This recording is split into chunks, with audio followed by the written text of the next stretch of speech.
এই নোংরা বাড়িতে এসে নোংরা গ্লাসে পানি খাচ্ছ? এরকম গ্লাসে আমার বাড়ির চাকরও পানি খায় না। মুখে লাগাম দিয়ে কথা বলুন। তুই? এক্সকিউজ মি, তুই না, আপনি করে বলুন। মনে রাখবেন, আমি একজন সম্মানিত শিক্ষকের স্ত্রী, কাজেই এখানে দাঁড়িয়ে কথা বলতে হলে আমাকে সম্মান দিয়ে কথা বলতে হবে। সম্মান? ছোট লোকের আবার সম্মান? নুন আনতে যাদের পান্তা পুরোয়, বড় লোকের টাকার গন্ধ পেলে যারা কুকুরের মতো ছুটে আসে, তাদের আবার সম্মান?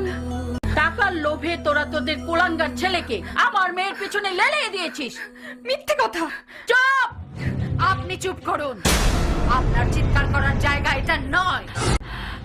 ভদ্রভাবে কথা বলতে না পারলে এখান থেকে চলে যান। I say you get out. কি? এত বড় কথা? আমাকে get out? Yes yes, get out.